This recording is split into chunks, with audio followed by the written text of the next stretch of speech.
बैठी हुई है जो हमारे सिविल और मिलिट्री ब्यूरोक्रेट्स हैं, इन्होंने इस आरोपी को ऑफिसर कैंडिडेट कर दिया।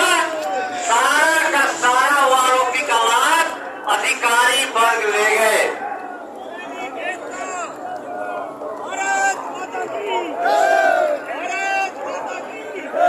ये तिरंगा झंडा बहुत लंबा तिरंगा झंडा आ रहा है। सारा का सारा लाभ अधिकारी वर्ग ले गए। कौन है? एक बहुत लंबा तिरंगा झंडा आ रहा है, हम लोगों के मंच पे आ रहा है, मंच पे आ रहा है। बहुत लंबा तिरंगा झंडा लेके हमारे पूर्व सैनिक आ रहे हैं। बहुत लंबा है। लगे भारत माता की जय, भारत माता की, भारत माता की, वंदे वंदे। भारत माँ के उच्चार से अपना स्थान ग्रहण करें। आपसे निवेदन है अभी 330 मीटर का तिरंगा झंडा जिसको आप देख रहे हैं कि अभी यहाँ पर जो है भूतपूर्व सैनिकों के संगठन किस तरह से जो है ये जो है 330 मीटर का तिरंगा झंडा, और ये देखिए जन सैलाब, भूतपूर्व सैनिकों का जन सैलाब आपको देखने को मिल रहा है।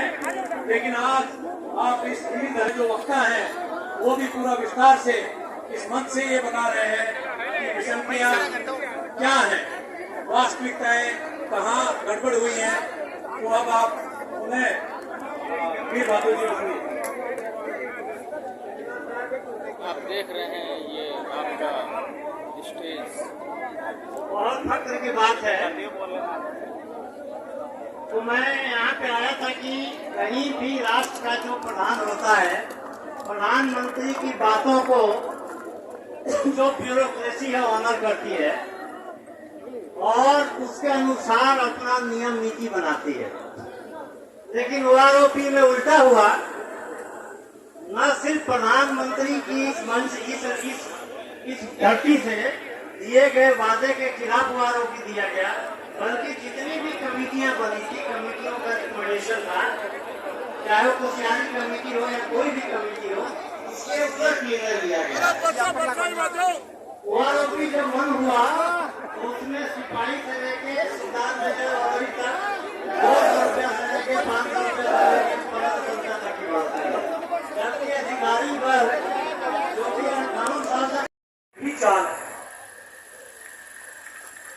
देश के अंदर 50 लाख से ज्यादा एक सर्विसमैन हैं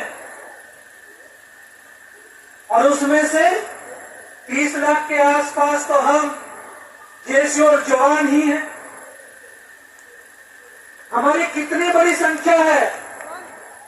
30 लाख प्लस उनके साथ जुड़े हुए उनके परिवार, बेटे और बेटियां, तो हमारी कितनी कई करोड़ के अंदर जनसंख्या पहुंचती है।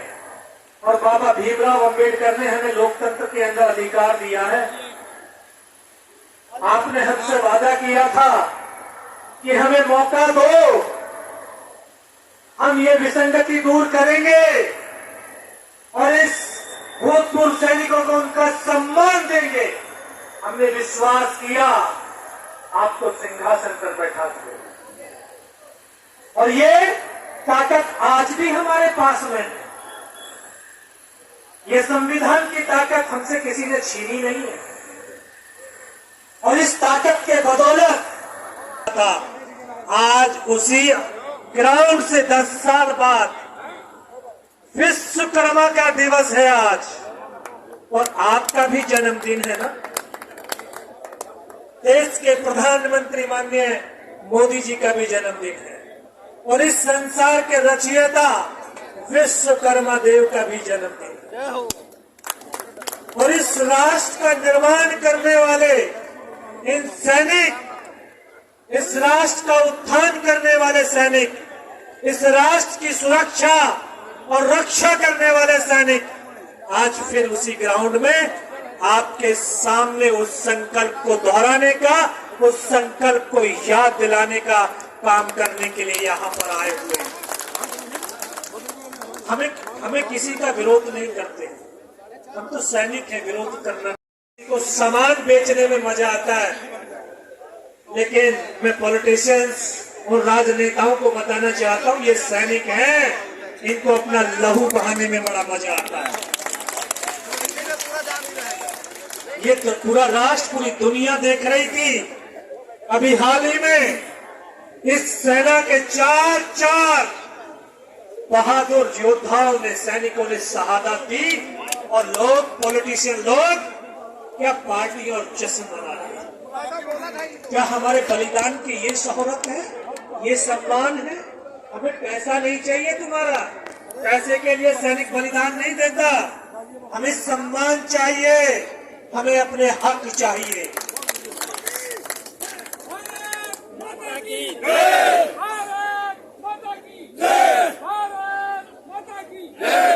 वो हमारे अफसर हैं, अफसर, जवान और जेसीओ एक संगठन है, एक ताकत है जो पूरे विश्व को डरा सकती है, झुका सकती है। आप उनको क्या देना चाहते हो आप दे दीजिए, लेकिन इन जवान और जेसीओ को भी देख लीजिए, क्योंकि ये इस सेना की ताकत है, इस राष्ट्र की ताकत है। आप उनको क्या दे रहे हैं हम आपसे नहीं मांगते, ना हम कहते भी, लेकिन हमें सम्मान चाहिए, हमें अपना मान चाहिए, हमें अपना अभिमान चाहिए। जब इस लहू में परमात्मा ने कोई भेदभाव नहीं किया, जब बॉर्डरों पर शहादत देते हैं तो दुश्मन की गोली कभी ये पूछती नहीं है कि मैं अफसर के जाकर के लगूंगी या जेसीओस के जाके लगूंगी या मैं जवान के जाकर के लगूंगी। वो इस देश के सैनिक को जाकर के लगती है। हर अफसर से लेकर के जेसीओ, जवान बराबर शहादत देता है। जब वो शहादत बराबर की है, लहू बराबर का बहाया जाता है, जब हम सर्दियों के क्षेत्र में डिप्लॉयड होते हैं तो वहां का वेतन अलग अलग क्यों हो जाता है? क्या कंधे पर स्टार लगाने वालों को ज्यादा सर्दी लगती है?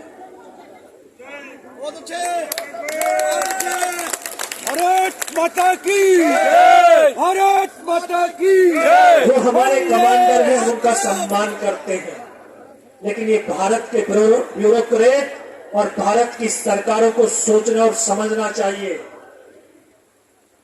कि आपका ये सैनिक जो इस संतरी के रूप में वहां -60 डिग्री टेम्परेचर में खड़े होकर के जो आपको ऐशो आराम की कुर्सी पर बैठा रहे हैं, जिसका आप सुख भोग रहे हैं, अगर उसने अपनी ड्यूटी को करना बंद कर दिया ना तो आपका ऑफिसों में बैठना हराम हो जाएगा।